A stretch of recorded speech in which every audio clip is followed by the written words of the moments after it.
자, 이제 그 뉴욕타임즈 성장 동력을 한번 얘기를 해보도록 하겠습니다.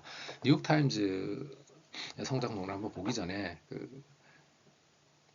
1904년 1월 18일에 뉴욕시에서 발간되는 13개 일간지를 모아서 구릿박스에 넣고 이제 봉했다고 합니다. 그리고 이거를 60년 전 3월에 개봉을 했을 때 그때까지 살아있는 신문사가 3개였다고 합니다. 13개 신문 중에 10개가 사라졌고, 그리고 60년간 제호를 유지하고 소유주가 바뀌지 않은 곳은 딱 뉴욕타임즈 하나였다고 합니다. 그럼 뉴욕타임즈는 어떻게 시작을 했냐? 뉴욕타임즈는 1896년 아돌프 옥스가 인수했습니다. 그리고 성장을 했고 디지털 시대에 직면해서 2009년에 이제 추락을 합니다. 그렇지만 다시 이제 부활을 하고 그 디지털 전환에 성공을 해서 독보적인 저널리즘으로 현재 성장하고 있습니다. 과연 그 성장 동력은 무엇인지 한번 살펴보도록 하겠습니다. 크게 보통 세 가지를 얘기합니다. 첫 번째 오피니언과 칼럼, 그 다음에 탐사 보도, 그 다음 세 번째가 저널리즘을 최우선 가치로 하는 언론 가문. 이 언론 가문이라는 건 아까 말씀드린 그 옥스 가문인데요. 이들의 한번 내용.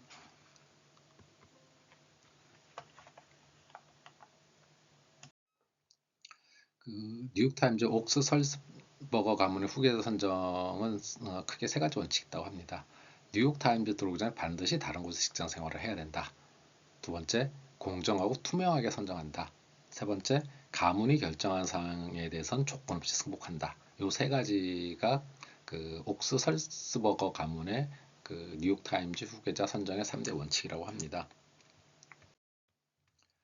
그럼 이제 옥스 설스버거 가문 과연 도대체 무엇이 특별한가 보면은 이게 용비어천갈 수도 있겠지만 그 사명과 헌신을 경영을 한다고 합니다. 그래서 주주와 가족을 위한 배당을 제외한 이익은 신문사에 재투자한다. 그래서 이윤보다는 공익에 중점을 둔다. 그래서 뉴욕타임즈를 공적 자세라고 생각을 합니다. 그리고 너무나 당연한 거지만 그 주말과 여행 비용은 개인 계좌에서 쓴다고 하고요. 발행인과 그의 가족은 이해 충동 가능성을 또 우려해서 주식 투자 금지하고 있습니다. 그리고 기사 내용에 간섭하거나 지시하지 않고 있고 그 겸손과 경청의 리더십, 디지털 전환의 솔선수범 이런 것들을 굉장히 중요한 그 가치와 덕목으로 생각을 하고 있다고 합니다. 실제 디지털 전환의 솔선수범이라는 내용은 2014년 혁신보고서라든지 2016년에 나온 그 우리가 나아갈 길 등 어떤 비전과 전략에 있어서는 이 설스버거가 그 직접 그 발행인이죠. 직접 참여했다라고 합니다. 뉴욕타임즈 오피니언과 한국신문과의 차이점 좀 살펴보겠습니다. 뉴욕타임즈 오피니언은 텍스트 형태에 머무르지 않고 오디오, 비디오, 팟캐스트 등 굉장히 다양한 플랫폼을 활용을 하고 있고, 그리고 편집국 기자와 논설위원의 글은 다른 면에 실립니다. 그래서 일단 영역 자체, 그러니까 필자뿐만 아니라 영역 자체를 분리를 하고 있습니다. 그리고 그 주중판과 일요일판 오피니언 면의 구성을 좀 다르게 하고 있습니다. 그래서 일요일판 같은 경우 광고를 최소화하고 전면에 칼럼을 싣고 있고, 또 중요한 점이 하나가 2021년 1월 기준으로 보면 논설위원 13명인데 이 중에 순수 뉴욕타임즈 출신 2명이라고 합니다. 이 부분은 뉴욕타임즈 오피니언 사설의 논설에는 굉장히 다양한 그 시각과 그 의견을 좀 반영하기 위한 노력이라고 좀 생각을 합니다.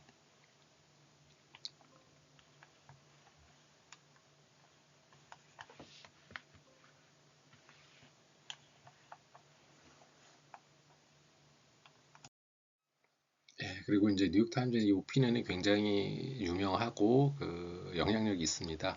실제 오피니언면은 그 A1면, 그러니까 1면에 의해서 두 번째로 많이 읽히는 지면인데요. 그 미국 리버럴 진영, 자유주의 진영의 어떤 굉장히 중심적인 매체이지만 그 과거엔 좀 반대 논조를 좀 포용했었습니다. 그러나 지금은 조금 많이 좀 달라진 면이 있고요. 그리고 세계 최초로 아파짓 에디토리얼면을 운영을 하고 있습니다. 그래서 A 섹션 후반부 사설면 맞은편에 이제 위치하고 있어서 아퍼짓 투 더 에디토리얼 페이지를 의미합니다. 오프에드라는 것이. 그리고 이제 뉴욕 타임즈 내부와 다른 목소리를 담겠다는 의지를 담고 있습니다. 그리고 이제 이분은 굉장히 영향력이 강력해서 외부 기고문도 행정부 정책을 좀 바꾸기도 한다고 합니다. 그래서 이제 쿠바 콴타나무 수용소 수감자들의 고통을 다뤄가지고 이 옵터에 대해서 오바마 대통령이 수용소 폐지를 재검토하겠다고 했고, 예를 들면 이런 것도 있습니다. 민주당 인사가 공화당 인사를 비판하는 글은 싫지는 않습니다. 반면에 공화당 인사가 공화당 의원을 비판하는 글은 또 게재를 합니다. 이런 이제 기본 원칙은 또 뉴욕타임즈에서는 볼 수 있고, 그리고 또 이제 어떤 논쟁을 좀 유발하고 어떤 사회 발전을 가져올 수 있는 그런 부분들을 좀 많이 이 오피니언에 실른다고 좀 볼 수 있습니다. 그리고 이제 팟캐스트나 뭐 이런 것들에서 우리가 볼 수 있듯이 디지털 시대에 굉장히 적극적으로 대응하고 있고, 오피니언 저널리즘의 어떤 국제화를 좀 추진을 하고 있다, 이렇게 좀 볼 수 있습니다. 그리고 이제 뉴욕타임즈는 탐사 보도로도 유명합니다. 그래서 탐사 보도를 보면은 이제 뭐 물론 퓰리처상을 받았다고 해서 이거 굉장히 이게 뛰어난 그게 어떤 그 우수한 그 미디어를 의미하지는 않습니다. 그렇지만 그 어떤 방향성이나 이런 것들을 볼 수 있습니다. 그래서 전체적으로 뉴욕타임즈가 130회, 그 다음에 워싱턴 포스트 65회, AP통신 52회, LA타임즈 46회, 월스트리트저널 37회 보면은 사실 그 2위, 3위를 합쳐야지 이제 뉴욕타임즈가 거의 뭐 2위의 2배 이상을 받았네요. 뭐 여러분 잘 아시면 퓰리처상은 1917년부터 운영을 했고 64년에 이제 그 지역 보도 부문을 폐지하고 탐사 보도 부문을 신설합니다. 그래서 어떤 개혁가 그리고 내부 폭로자들 등으로 어떤 저널리즘의 새로운 역할을 강조를 하고 있습니다. IR리라고 하는데 이게 탐사 보도는 어떤 IR리라는 곳에서 이제 탐사 보도는 개인이나 조직이 숨기고자 하는 중요한 사안을 독자적으로 파헤치는 보도 행위라고 합니다.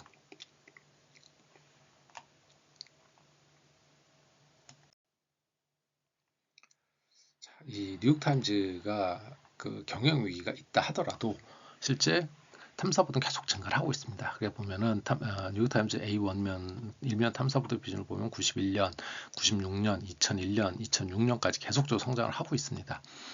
그래서 그 평균 약 2.46건인데 뭐 2006년 같은 2.46%인데 2006년 같은 경우 거의 그 6%, 5%가 넘죠. 2배 가깝죠. 평균에 비해서. 그리고 2011년 그 유료화 전환을 이제 시도한 첫 해이기도 하고 2009년에 그 굉장히 부터 다가온 심각한 경영 위기에도 불구하고 평균 이상을 지금 유지를 하고 있습니다. 자, 그럼 이제 뉴욕타임즈에 있어서 도대체 탐사 보도란 뭐냐? 한번 몇 가지 한번 사례를 좀 보겠습니다. 탐사보도가 갖고 있는 의미는 일단 디지털 활성화의 촉매제라고 일단 볼 수 있습니다. 그래서 탐사보도는 우리가 뭐 뉴욕타임즈의 심장이다 뭐 이렇게 이야기도 합니다. 그래서 이 뉴욕타임즈가 이 탐사보도를 그 강화하고 이렇게 된 이유 중에 하나가 워싱턴 포스트가 이제 워터게이트를 보도한 이후에 그 자극을 받고 탐사보도팀을 신설하고 확대를 합니다. 그래서 그 탐사보도는 뭐 2007년, 2008년 글로벌 금융위기에도 비중을 증가시켰고 2011년 탐사기획 보도 비중은 약 3.19%로 10년 전에 비해서 9배 이상 증가했습니다. 그리고 이 부분이 바로 이제 신문 읽기와 그 구매, 구독 이런 것들을 유도하는 핵심 요소이기도 합니다. 그렇죠. 이제 최근 디지털 전환 이후에는 어떤 텍스트와 이미지 중심에서 실제 비주얼, 영상 중심의 탐사 보도로 이전을 하게 됩니다. 그래서 2018년 10월에는 그 여러분 잘 아시는 그 사우디의 그 자말 카쇼기 암살을 어떤 동영상과 지도 그리고 위성과 감시 카메라 영상 그리고 3D 기법 등을 적용해서 이게 그리고 또 여기에는 그 이걸 가지고 이제 사우디 전단팀이 그를 어떻게 암살했는지를 영상으로 재구성을 하게 됩니다. 그리고 또 2019년 7월 우리도 잘 아는 김정은이 도대체 그 수출이나 수입 규제를 뚫고 어떻게 벤츠를 구입을 했는지 그 과정을 이런 비주얼 탐사 보도를 가지고 다루고 있죠. 비주얼로서 영상으로서 다루고 있습니다. 이게 뭐 우리 KBS나 MBC 우리 방송 3사가 다루기도 했지만 그 여기는 이제 영상을 중심으로 하는 방송사이고 그 뉴욕타임즈는 그렇지는 않죠. 그렇기 때문에 이 부분은 굉장히 큰 변화라고 좀 볼 수 있습니다. 또 이제 뉴욕타임즈 그 탐사 보도의 어떤 사회적 영향을 좀 볼 수 있는 사례가 하나 있는데 뉴욕시의 택시 면허입니다. 그 이제 우버가 이제 시작한 이후로 택시 기사의 자살이 증가를 했습니다. 그래서 이거를 이제 그냥 쉽게 생각하면 우버로 인해서 수입이 감소하자 택시 기사들이 그 좌절하고 어떤 경제난에 시달려서 자살을 했다. 이렇게 짧게 처리할 수 있는 기사이기도 합니다. 그렇지만 이제 뉴욕 타임즈에서는 이 기사에 있어서 그 몇 가지 그 중요한 단서를 좀 찾게 됩니다. 그 당시 이제 미국 대통령 변호사인 마이클 코언이 택시 면허를 무려 30개를 보유한 사실을 알게 되면서 이거 뭔가 있을 것 같다라고 해서 약 1년 동안 취재를 합니다. 그래서 이 취재관에서 650명의 택시사를 인터뷰를 하고 만 건이 넘는 약 11,000건의 문서를 열람을 하게 됩니다. 그래서 이제 택시 면허 가격이 100만 달러고 그 빈곤층이 이제 대출로서 택시 면허를 구입을 하고 있고 대출은 근데 문제는 이겁니다. 대출을 3년 내에 갚아야 된다는 조건이 붙습니다. 그리고 뉴욕주는 또 택시 면허를 경매를 도입을 합니다. 그래서 2002년에 20만 달러였던 택시 면허가 14년 무려 100만 달러로 상승하게 됩니다. 5배나 오른 거죠. 그 약 12년 만에. 그리고 그 공유자동차 서비스가 등장하게 되니까 또 이러면 당연히 이제 택시 면허비는 떨어지겠죠. 그래서 17년부터 15만, 20만 달러 급락하게 됩니다. 이 얘기는 뭐냐? 100만 달러에 샀던 사람들은 3년 만에 갚기도 힘들지만 이걸 팔아서도 해결이 안 되는 거죠. 이게 15만에서 20만 달러 급락을 했기 때문에. 그러자 이제 돈을 빌려준 금융사들은 급하게 대출 회수에 들어갔고 소득을 압류하면서 택시 기사들의 고통이 증가하게 됩니다. 그래서 18년에는 택시사가 10명이 자살하게 되고 이 탐사 보도 이후에 뉴욕시는 약 8억 달러, 8억 1천만 달러를 배상을 하게 되고 그리고 이 택시 기사들의 비탄감을 위한 구제금을 검토하게 됩니다. 그래서 이 기사로서 뉴욕타임즈는 20년에 퓰리처상을 수상하게 됩니다. 뉴욕타임즈의 주요한 탐사 보도 사례 몇 개를 더 말씀드리겠습니다. 도널드 트럼프의 세금 먼저 첫 번째 도널드 트럼프의 세금 비리 관련된 내용인데요. 이 뉴욕타임즈 탐사보도 기사를 보면은 트럼프는 3살 때 부동산 개발업자인 아버지로부터 매년 20만 달러를 받아서 8살 때 100만 장자 대열에 올랐다고 합니다. 그리고 17살 때에는 아파트 무려 52채에 대한 소유권도 받았다고 합니다. 그리고 이제 성인이 된 트럼프와 형제들은 그냥 유령 회사를 설립했고 본격적으로 탈세를 했다고 합니다. 트럼프는 그리고 이제 그 아버지로부터 부친으로부터 최소 뭐 한 4억 달러 이상, 그러니까 우리 돈으로 치면 4억 한 6천억 정도 되는 상속 또는 증여를 받았고 이 과정에서 세금을 탈세했다고 합니다.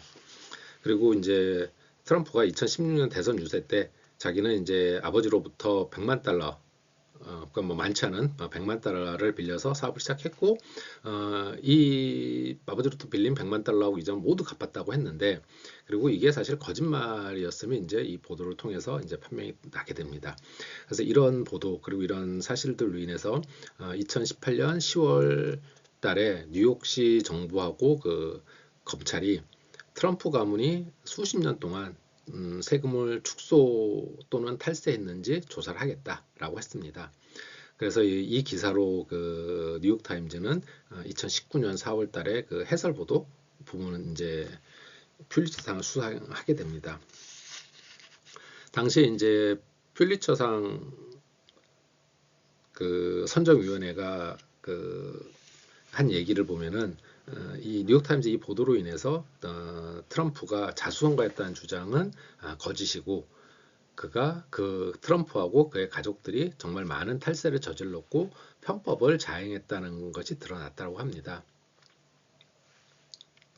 그리고 또 이제 뉴욕타임즈는 2020년 대통령 선거 그 당시 대통령 11월 3일에 있었는데 한 달 반 전인 9월부터 11월 2일까지 대통령의 세금이라는 제목으로 계속 탐사기획 보도를 한 달 넘게 실었습니다. 사실 이 기사도 지금 말씀드린 이 기사도 2016년 하반기부터 쭉 약 4년 이상 이어온 트럼프 관련 비리 이런 것들에 대한 보도의 일환이었다 볼 수 있고 실제 지난 20년 동안 트럼프 대통령 그리고 트럼프 재단이 가지고 있는 여러 개 회사들이 낸 세금 기록들을 쭉 봤을 때 트럼프는 2016년에 연방소득세 750만 달러를 냈고, 그리고 그 15년 동안, 10년 동안은 전혀 소득세를 내지 않았다. 또 이렇게 얘기를 하고 있습니다. 네, 다음은 그 월마트 멕시코의 부정부패에 관련된 그 탐사 보도입니다. 요 내용은 조금 이제 한 10년 전입니다. 2013년 그의 보도가 됐습니다. 아닙니다. 2012년입니다. 저는 2012년인데요. 그 월마트는 사실 미국 최대 유통기업입니다. 이 월마트가 멕시코에 진출해서 점포를 그 확장하기 위해서 멕시코 정부에 조직적으로 뇌물을 제공했다라는 그런 탐사 보도입니다. 사실 월마트 회계법인 가운데서 이 멕시코 법인은 굉장히 큰 법인입니다. 직원도 무려 20만 명이 넘습니다. 그리고 이 월마트 멕시코는 최단 시간에 수백 개의 점포를 내서 수많은 점포를 내서 경쟁사들한테 대응을 못하게 하겠다라는 전략을 가져갑니다. 이 당시에 그 뉴욕타임즈 담당 기자는 그 과연 이런 빠른 속도의 이 확장의 비결이 뭘까라고 이제 그 취재를 하면서 바로 그게 이제 어떤 뇌물과 같은 검은 돈이다라는 사실을 파헤쳐냈습니다. 그래서 당시에 이 뉴욕타임즈 기자는 그 현지 변호사에 대한 취재를 하면서 월마트가 멕시코 정부 그 말단부터 최고 권력자까지 다 매수했고 그 실제 그 확인된 뇌물 액수만 약 264억에 달한다라는 걸 밝혀냈습니다. 확인된 게 264억이니까 그 이상이 될 수도 있다는 얘기죠. 예를 들면 이런 거죠. 그 월마트 멕시코 법인이 변호사에게 돈을 건넨 시자 뭐 짧게는 몇 주, 길게는 몇 주, 짧게는 며칠 만에 점포 개설 허가가 나왔던 거죠. 그리고 그 이러한 조직적인 뇌물 공세, 뇌물 제공에는 월마트 멕시코 법인 최고 경영진도 그 관여해 있다라고 얘기를 했습니다. 사실 미국에서는 해외 부패 방지법이 있어서 그 다른 나라 정부에 뇌물을 주더라도 그 범법행위지만 월마트 미국 본사는 멕시코 미국 지사 부정을 알지만 제재하지 않고 덮었다고 또 얘기를 합니다.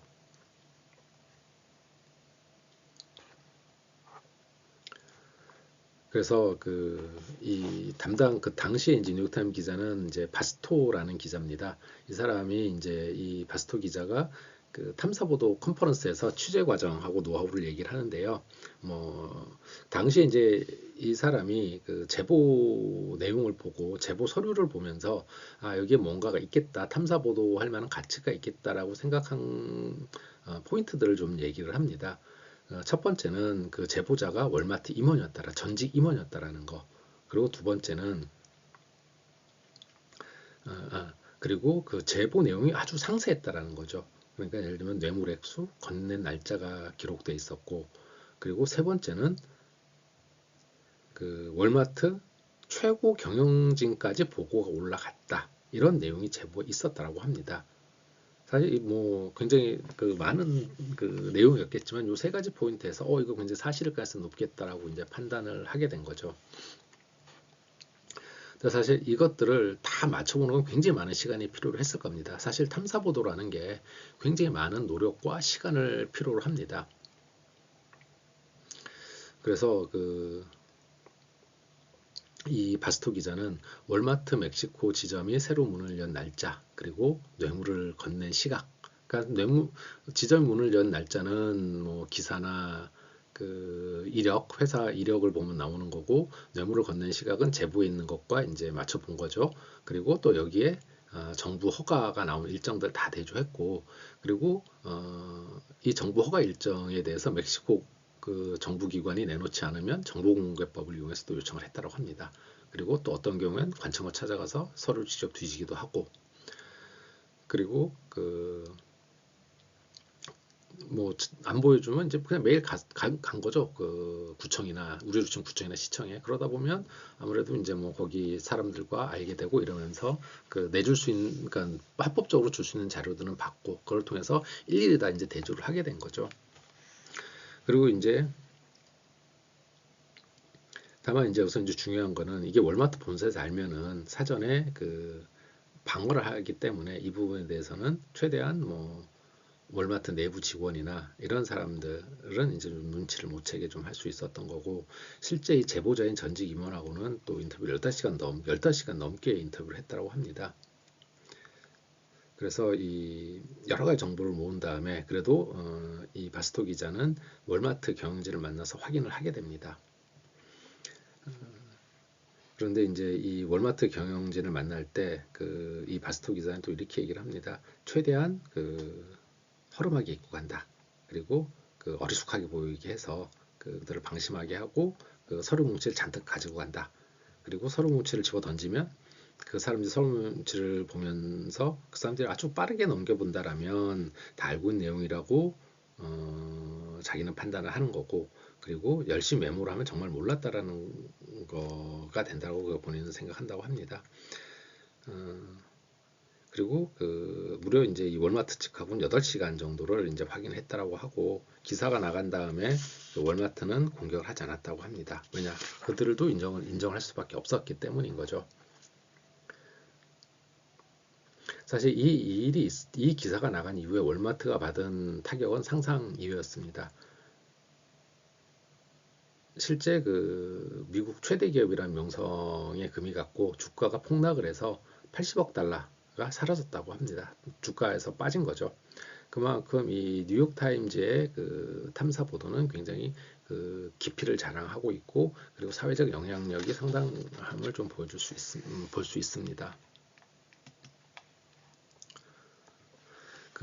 중국 원자보 총리 일가의 3조 축제 탐사 보도도 뉴욕 타임즈의 국제 탐사 보도의 어떤 역량을 보여주는 사례라고 할 수 있죠. 요거는 이제 2012년 기사입니다. 당시 기사를 쓴 기자는 데이빗 바보자라는 사람인데 상하이 지국장입니다. 당시 이제 중국 공산당 18차 전국 대표자 대회하고 뭐 이런 것들이 있을 때였기 때문에 사실 이 보도의 파장이 굉장히 컸다고 합니다.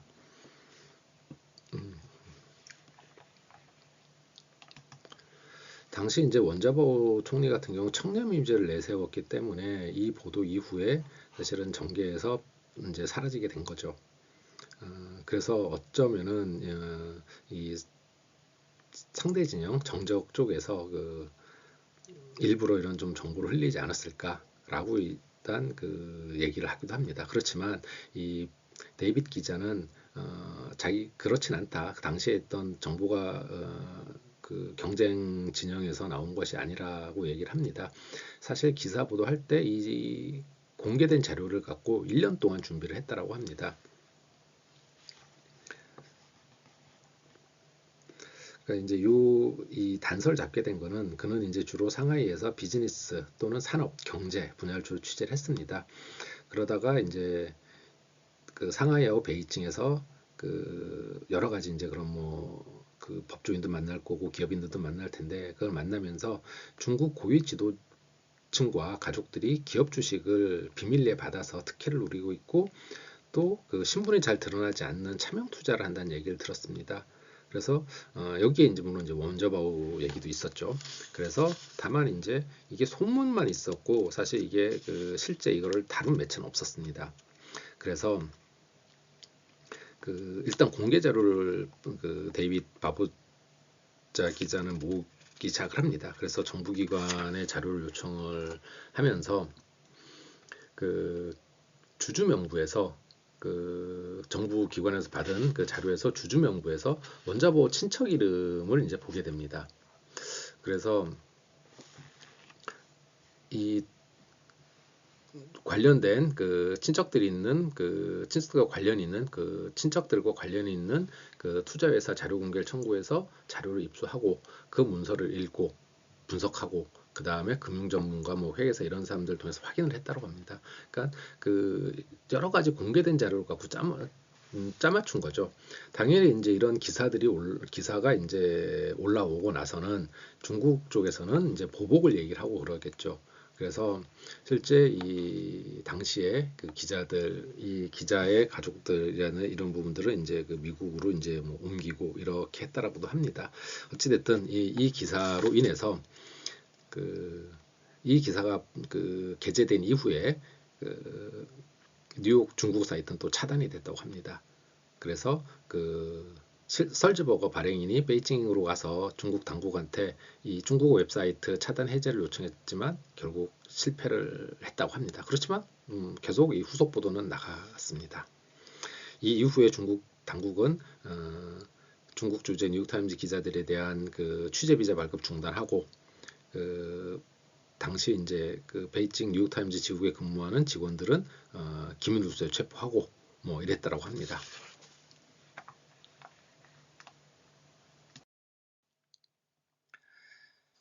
그리고 이제 뉴욕타임즈의 성장 지속 DNA를 한번 살펴보겠습니다. 뉴욕타임즈의 이 성장 DNA는 크게 두 가지로 좀 나눠볼 수 있습니다. 첫 번째는 이용자와 투명하게 소통하고 이용자가 그 선호도가 어떻게 표현을 하는지 이런 부분들 상당히 기민하게 좀 반영을 하고 있습니다. 어떤 디지털 전환이나 이런 것들에서 그걸 알 수 있고요. 그 다음 또 하나는 어떤 정치 권력의 위협과 압력 에 이제 타협하지 않고 진실을 파헤치고 여기를 좀 강력하게 비판하고 있습니다. 앞서 말씀드린 것과 같이 뭐 도널드 트럼프의 그 세금 체납이라든지 그 다음에 그 택시 비용 이런 거 택시 면허 비용 그리고 택시 면허를 둘러싼 그 뉴욕타임즈의 경매제도 그 다음에 금융회사의 대출과 그 금융회사의 이익만을 위한 짧은 기간의 대출과 그리고 회수 이런 것들을 파헤치고 비판하는 모습에서 이런 성장 DNA를 우리가 잘 볼 수 있습니다. 그리고 그 이용자 눈높이 경영 차원에서 한번 몇 가지 좀 말씀을 드려보겠습니다. 앞서 말씀드린 내용이죠. 그 소비자의 이용자의 눈높이에 맞추고 이용자의 선호를 반영한다라는 건데 뉴욕타임즈는 100년 넘게 그 굉장히 투명하게 소통을 하고 있습니다. 그래서 편집국과의 대화라는 게 있습니다. 이게 이제 주 데스크들 그리고 기자들이 독자들이 궁금해하는 사항에 대해 질문을 합니다. 그래서 이거는 여기서는 실명으로 질문하고 실명으로 대답을 합니다. 이거는 이제 서로에 대한 책임감 있는 질문과 책임감 있는 대답을 얘기를 하는 거죠. 그래서 여기를 통해서 이제 알 수 있고 우리 이제 공개된 내용들이 뉴욕타임즈의 어떤 그 제작 방식과 의사결정 구조, 그 다음에 그 기자들의 어떤 분야별 업무는 어떻게 되는지 이런 것들을 투명하게 공개를 하고 있습니다. 그래서 이 편집국가에 대한 이후에 그 타임즈 인사이더로 이어져서 내부 얘기들을 계속 투명하게 공개를 하는 걸로 이어지고 있다라고 볼 수 있습니다. 그리고 이제 독자센터가 있습니다. 이 부분 이제 단순하게 이제 고객센터가 아닙니다. 그래서 이용자와 소통을 하고 있고 여기 기자가 8명을 배치하고 있습니다. 그래서 실제 이제 독자들의 목소리와 의견이 저널리즘에 반영이 되고 있는 거죠. 그러니까 이제 단순히 고객센터라면 기자를 배치할 이유가 없겠죠. 그러니까 기자들이 뭐 단순히 어떤 신문 배송의 어떤 불만 이런 것뿐만 아니라 내용 그리고 그 기사거리 뭐 제보 이런 것들을 이제 같이 하고 있는 거죠. 그래서 어떤 공정성, 정확성 등에 대한 비판도 수용하고 기사 아이디어 이런 것들도 좀 적극적으로 수용을 하고 있습니다.